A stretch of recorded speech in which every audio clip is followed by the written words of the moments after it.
야, 너 언제 죽냐? 질기다, 정말. 네가 죽어야 사망보험금이 나오고 나도 그 돈으로 새 인생 시작하지. 그냥 조용히 좀 가주면 안 되냐? 이야기를 시작하기 전 구독과 좋아요 한 번만 눌러주세요. 비슷한 사연도 계속 들려드릴게요. 20년 전 그 겨울을 기억합니다. 영하 15도의 살을 A는 추위 속에서도 저는 새벽 4시 30분이면 눈을 떴습니다. 남편의 고시 공부 비용과 첫 사업, 미천을 대기 위해 인력시장으로 향하던 제 발걸음은 매일 아침 천근만근이었죠.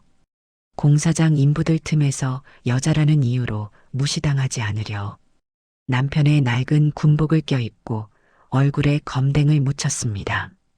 시멘트 포대를 나르다 허리가 끊어질 것 같을 때마다 저는 가슴 안쪽에 품어둔 남편의 사진을 꺼내보며 버텼습니다. 이 사람만 성공하면 우리 인생도 저 태양처럼 빛나겠지. 그 믿음 하나가 제 유일한 난로였습니다.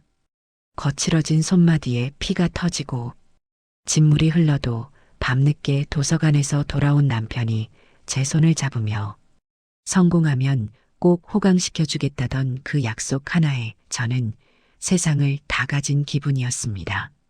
하지만 성공은 남편을 빛나게 한 게 아니라 괴물로 만들었습니다. 남편의 회사가 첫 상장을 하던 날, 저는 기쁨의 눈물 대신 암 선고라는 청천벽력을 맞았습니다. 남편에게 전화를 걸었을 때 수화기 너머로 들려온 건 걱정이 아닌 짜증 섞인 목소리였죠. 아니, 나 지금 중요한 미팅 중인 거 몰라? 아프면 병원을 가. 왜 나한테 전화해서 재수없게 울고불고 난리야? 끊어. 그 목소리가 비수가 되어 꽂혔습니다. 병원비를 아끼려 6인실 병동 구석에 누워 항암 치료의 고통으로 신음할 때 남편은 단 한 번도 제 곁을 지키지 않았습니다. 병원 복도에서 다른 여자와 웃으며 통화하던 남편의 뒷모습. 저는 그때 이미 죽어가고 있었습니다. 어느 날 밤 열이 40도까지 올라 정신이 몽롱한 와중에 누군가 제 병실로 들어왔습니다. 남편이었습니다. 드디어 나를 보러 왔구나 싶어 억지로 눈을 떴을 때 남편은 제 손을 잡는 게 아니라 제 산소호흡 기줄을 빤히 쳐다보고 있었습니다. 야, 너 언제 죽냐? 질기다, 정말. 네가 죽어야 사망보험금이 나오고 나도 그 돈으로 새 인생 시작하지. 그냥 조용히 좀 가주면 안 되냐? 그 비열한 미소. 저는 환청이길 바랐지만 남편의 손은 제 산소호흡기 조절기를 향해 있었습니다. 그날 깨달았습니다. 20년 동안 제가 뒷바라지한 건 사랑하는 남편이 아니라 제 인생을 도축하길 기다리는 굶주린 짐승이었다는 사실을요. 기적적으로 병세가 호전되어 태어나던 날 남편은 단 한마디도 건네지 않았습니다. 오히려 살아 돌아온 제가 귀신이라도 되는 양 혐오스러운 눈빛으로 쳐다봤죠. 남편은 매일 밤 사업 접대라며 외박을 일삼았습니다. 저는 이미 무너진 마음으로 남편의 뒤를 쫓았습니다. 남편의 차 계기판은 항상 딱 5km만 늘어나 있었습니다. 우리 집에서 차로 고작 5분 거리인 도심의 펜트하우스. 그곳에서 남편은 제가 본 적 없는 세상, 다정한 표정으로 한 젊은 여자를 안아주고 있었습니다. 그리고 그 여자 옆에는 남편을 쏙 빼닮은 대여섯 살 정도 된 아이가 뛰어놀고 있었죠. 그 여자의 얼굴이 가로등 불빛 아래 드러난 순간 제 심장은 멈추는 줄 알았습니다. 지수였습니다. 제가 친동생처럼 아끼며 유학비까지 대줬고 부모님 장례식 상주 노릇까지 자처하며 돌봤던 제 대학 후배였습니다. 어머, 언니? 아니, 이제 형님이라고 불러야 하나? 여기까지 어떻게 오셨대? 오빠가 언니는 이제 껍데기만 남아서 곧 죽을 사람이라고 하던데 참 즐기시네요. 기가 막혀 말이 나오지 않았습니다. 제가 공사장에서 허리가 휘도록 번 돈으로 유학 가서 배운 게 겨우 남의 남편 훔치는 기술이었나요? 제 곁에 있던 시어머니는 한술 더 뜨며 저를 밀쳤습니다. 그래, 이왕 알게 된 거 잘 됐다. 너는 애도 못 낳는 성녀 주제에 우리 아들 앞길 막지 말고 조용히 물러나. 얘가 우리 집안대를 일게 한 손주야. 넌 그냥 얘네들 잘 살라고 빌어주는 게 내 마지막 할 일이다. 그들은 이미 15년 전부터 저를 속여왔습니다. 제가 유산의 아픔으로 울부짖을 때 그들은 제 돈으로 이성을 쌓고 축제를 벌이고 있었던 겁니다. 집으로 돌아온 저는 미친 듯이 과거의 기록들을 뒤지기 시작했습니다. 제가 겪었던 3번의 유산. 당시 의사조차 원인을 모르겠다며 고개를 저었죠. 그런데 남편의 서재 비밀 금고에서 발견된 낡은 일기장과 약통 하나가 제 세상을 무너뜨렸습니다.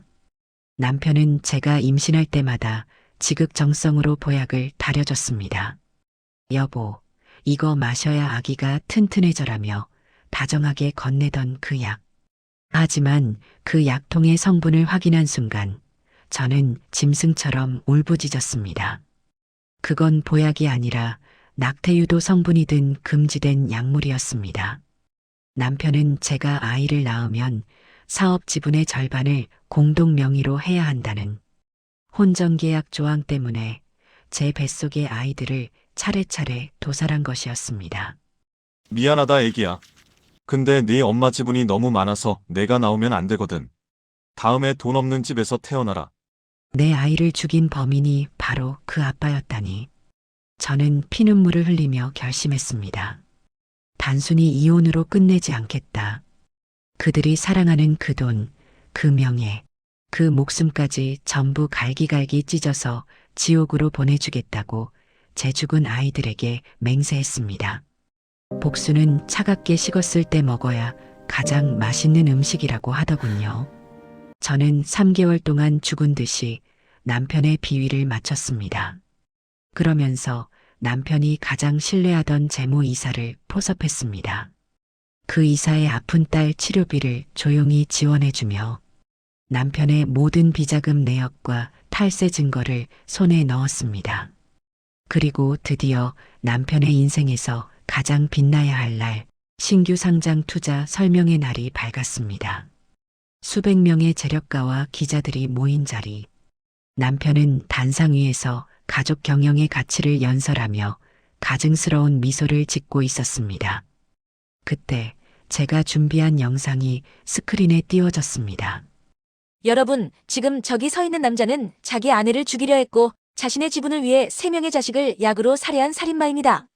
스크린에는 남편이 제 약에 독을 타는 홈캠 영상과 상간녀와 나누었던 소름 돋는 음성 파일이 흘러나왔습니다.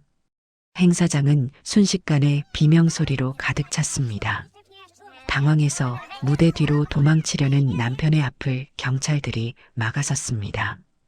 동시에 상간녀는 제가 미리 파놓은 함정에 빠져 남편의 비자금을 들고 해외로 도피하려다 공항에서 긴급 체포되었습니다. 남편은 감옥에서 전 재산을 몰수당하고 빈털터리가 되었습니다. 횡령, 배임, 그리고 살인 미수까지. 그는 이제 평생 빛을 보지 못할 곳으로 떠났습니다. 상간녀였던 후배 역시 남편의 비자금을 훔친 죄로 공범이 되어 감옥에서 매일 서로를 저주하며 살고 있습니다. 시어머니는 전 재산이 압류된 채 길거리에 나앉아 폐지를 줍는 신세가 되었습니다. 가끔 면회실 창살 너머로 마주하는 남편은 제 발밑에서 울며 불며 빕니다. 여보, 제발. 한 번만 살려줘. 우리 20년 정이 있잖아. 내가 미쳤었어. 탄원서 한 장만 써줘. 20년의 정. 그건 내가 내 아이들을 죽일 때 이미 다 타버렸어. 너는 죽지 마. 거기서 아주 오래오래 살면서 내가 죽인 우리 아이들이 밤마다 내 이름을 부르는 소리나 들어. 그게 내 지옥이야. 저는 이제 주말 아침마다 평화로운 햇살을 맞으며 따뜻한 차 한 잔을 마십니다. 쓰레기를 치우는 데는 20년이 걸렸지만 치우고 나니 공기가 이렇게나 달콤하네요. 여러분, 독사에게 물렸을 때는 울 시간이 없습니다. 즉시 독을 짜내고 그 머리를 짓밟아야 내가 살 수 있습니다. 지금 여러분 곁에 있는 그 사람, 정말 사람입니까? 아니면 여러분을 사육하는 짐승입니까? 지금 어디에서 보고 계신지 집, 버스, 가게처럼 짧게 댓글로 남겨주세요. 그 자리로 따뜻한 마음 보내드릴게요.